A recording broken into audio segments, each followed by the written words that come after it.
everyone, welcome back to my channel. In this video, I'd like to review some books that I've read over the last few months that never fit into a category. I tend to read a topic to the full extent. I get super hyper fixated on something and I'll just dive deep, and I usually use my videos to put a cap on it and just file it away. I don't know what this is called. I'm sure it's diagnosable. Usually I either let it go afterwards or I'll revisit it in a few years or the next year at the same exact time in the year. These are books that I've read that are kind of one-off, that didn't really fit into a category at the time I read it. So the first book is House of Dreams, The Life of Evelyn Montgomery. This is a biography and it's so well written, and I love it because it's not super dense and long. Some biographies of authors especially are thousands of pages long and they just kind of go on and on.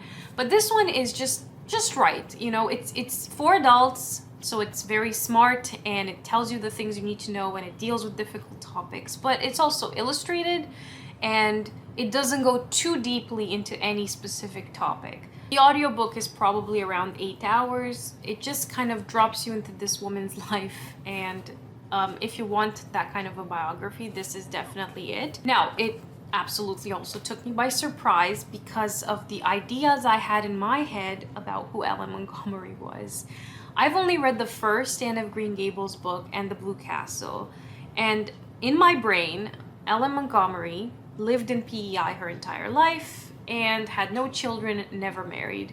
I couldn't be further away from the truth. Her childhood was spent in PEI, but then she went to university in Halifax at Dalhousie, and after that she married somebody who ended up affecting her life tremendously. The relation between the two, the love or the build-up to their marriage was a bit complicated as well, but the man she ended up marrying was a religious man, and they moved to Uxbridge, Ontario. Uxbridge is only about an hour away from Toronto. It's just kind of a small town, and she lived there with her husband who was working at the parish. She had 3 sons and one of them passed away, and this affected them greatly. They were both very affected by this death. Now, her husband had depression for sure. Everything about the description of what he was going was severe depression, but this was back in the day where that was not diagnosable. There was no support for that, and there are so many words describing depression without saying depression. He would spend hours just contemplating his damnation. He also went through a bit of a spiritual crisis. He started wondering about God and existence and what does it all mean and what if it's not real, and he just suffered from both a spiritual crisis, which as a priest is kind of a big deal, but also he definitely sat in gloom and doom and melancholy, which is again the words they're describing.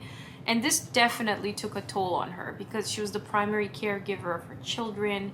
She lived in an isolated space, somewhere where she didn't have family or friends, and this was her husband, and he was struggling with something as well that was very complex and not understood. After that, they moved to Toronto, and there's a little park named after her and a plaque in front of the house where she used to live. I was just taken aback because she seemed to have really gone through a lot. To know that she's also kept at writing and wrote all of the Anne of Green Gables books and the Emily of New Moon and Blue Castle, and there's some other ones as well. It's kind of inspiring, but also just wow. Like, I cannot believe that she did all that while also dealing with so much in the background.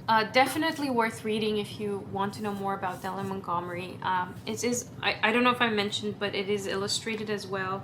I'll show you one illustration. It's kind of black and white. And you know, there's a lot of stories in here about her dealing with publishers and being rejected in Canada and being printed in the United States. But I really liked it. Now, the second book that I read that was again on this sort of feminist history reading that makes you a little bit upset and angry and sad is A Rome of One's Own.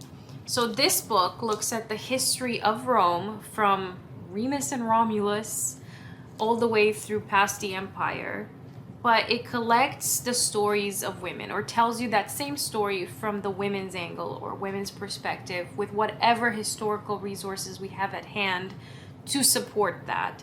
So even if it's looking at the story of the twins, Remus and Romulus, it will pick up, you know, Rhea Silvia and her story, and to force you to look at the Rome you thought you knew, but from a woman's perspective.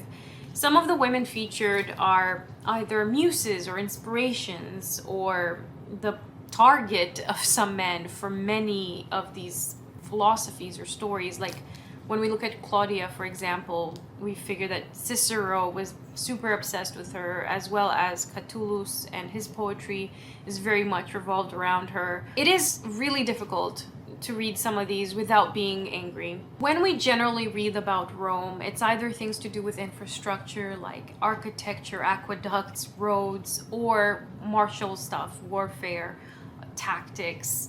Occasionally, you know, you have your stoicism and your philosophy, the orations of Cicero. To read it from the women's point of view, and to consider that there was an entire, you know, half of the population who was not living that particular lifestyle, who had to deal with something else entirely, makes you a little bit upset. I think it's hard to read this kind of history from women's point of view without being slightly taken aback. I will mention something about this book that I've noticed in other contemporary books written about very important topics. In an attempt to be both relatable but also kind of accessible, to not present you with a dry history that just makes you sad and angry. A lot of times these authors kind of try to simplify it or make it accessible by cracking some jokes, but in the process they use language that takes away from the seriousness of the topic. I've encountered this in another book I read recently called Word Slut, and I mentioned it in my Fun with Words books, where again it looks at very serious topics, but because it's trying to be super accessible, it's diminishing itself in the language it uses.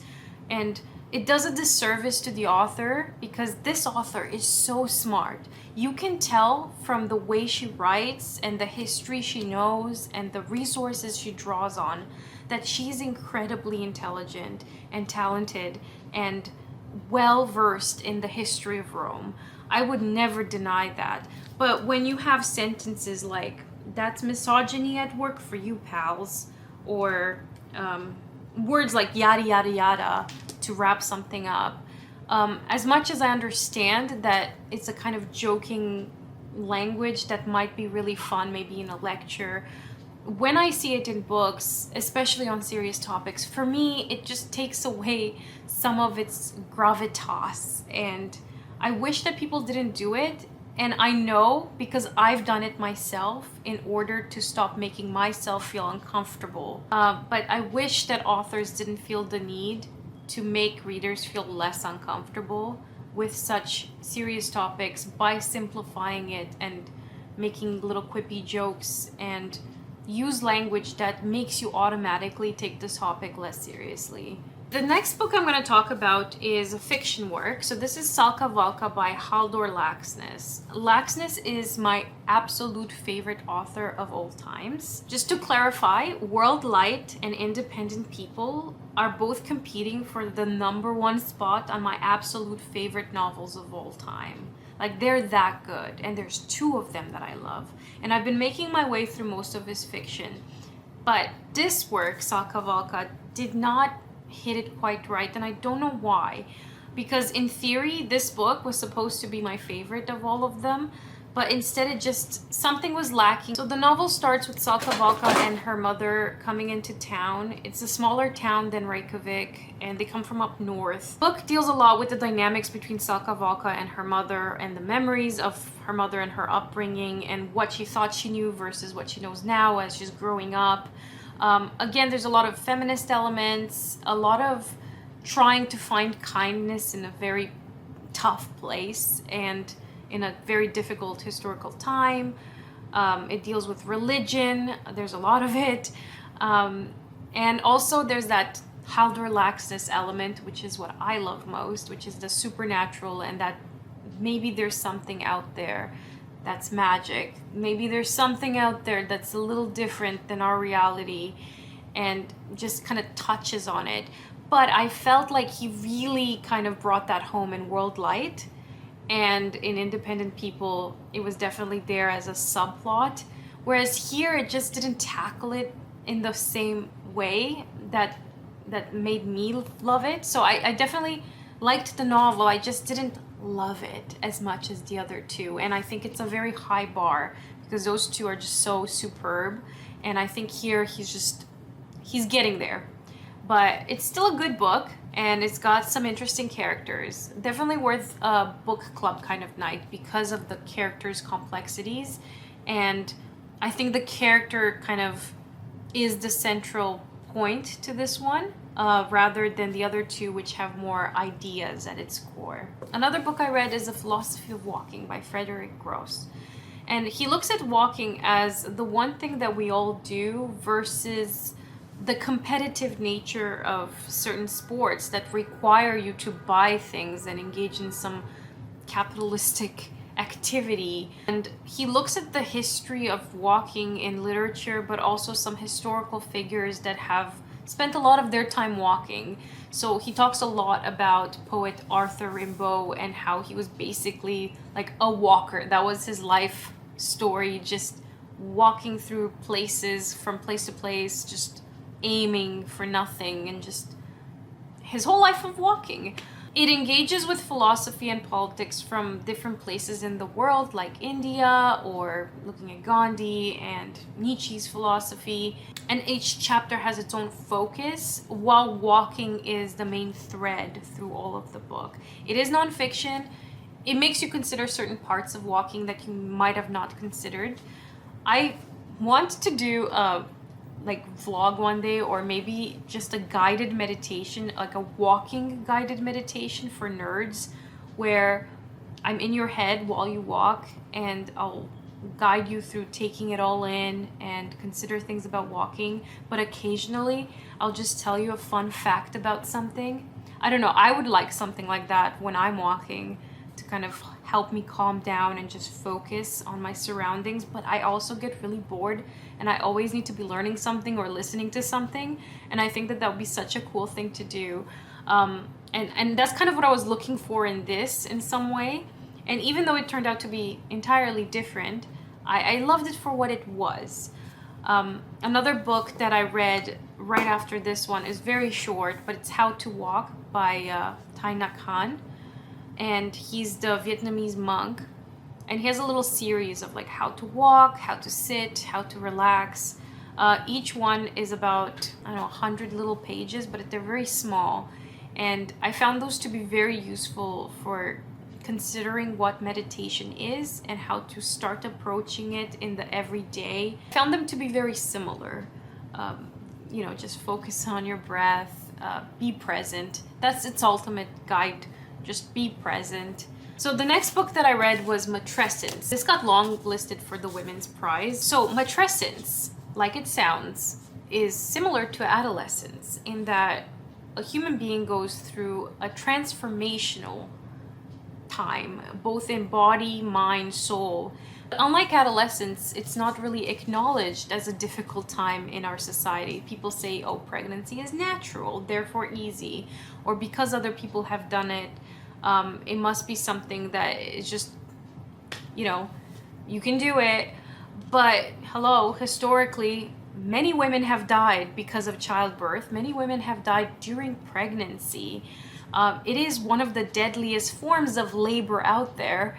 And this book kind of takes you through the steps of a pregnancy, from its conception or beginnings, through the birth itself, through the after effects, postpartum, and the transformation that goes on inside of women biologically, but also kind of societally, and people's expectations or assumptions or things or information people don't share with you throughout the whole thing. Because of Jones's background with writing about nature in general, she has a lot of animal fun facts integrated in here, and something about the natural realm sort of sets the tone for each chapter.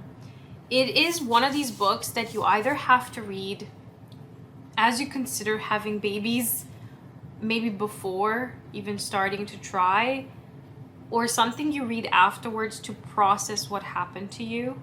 And it makes you feel sort of not alone, or to just process what it is that you've been through in a way that's relatable, but also make you feel like you're not going crazy. Because I think a lot of women are left completely alone and unaided. There's no village, there's no help, there's no support. And a lot of the things that happen to you chemically in terms of depression, anxiety, there's no support for it. And it makes women feel so alone.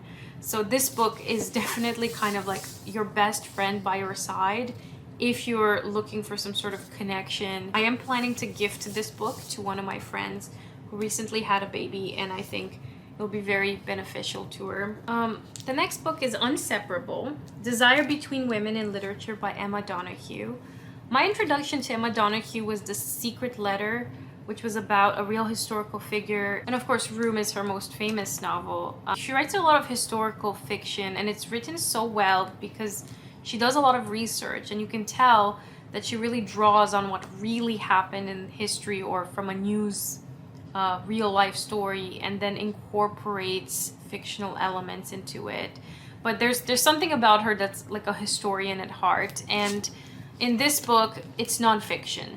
So this book is filled with both history but also close reading of novels and famous works that look at the relationship between women. It is lesbian centric, but it definitely has a lot of angles on it.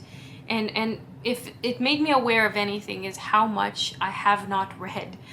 There are works in here that I've never heard of, novels I've never read. And it's a little bit difficult to read an assessment or a reading of a book that you've never read, but it introduced me to a lot of new works, and I've added so many new works on my TBR. It's definitely worth a read if you love Emma Donoghue and her work, if you're looking for any kind of queer history and nonfiction work to do with that. So again, it's kind of a hybrid of history and close reading. And the last book I'm going to mention is by Evelyn Waugh. I have never read any of his fiction works, and I know one of his works inspired Saltburn, so right now there's a little bit of a renaissance in rereading Brideshead Revisited. But he also wrote a nonfiction book, and this is a biography of Dante Gabriel Rossetti. It was so much fun to read this. Dante Gabriel Rossetti was part of the pre-Raphaelite movement, and he worked closely with William Morris. A lot of his paintings were actually using Morris's wife as a model. In this work, we learn about him growing up, his childhood. His family was very well connected, but they were not that wealthy. Like, they were wealthy enough that they could afford to encourage some of their children to go into the arts, but sometimes there were moments where his mother had to pick up being a governess again, or there was even a time when they considered sending him to be a telegraph worker. I also didn't realize that his uncle from his mother's side is the John Polidori, the guy who hung out with Lord Byron and Shelley and Mary Shelley and inspired the vampire sort of tale. He's kind of credited to have written the first vampire, or officially in the sort of Western canon as we know it today. And his sister is Dante Gabriel Rossetti's mom. They had a few siblings, but I didn't realize they were connected.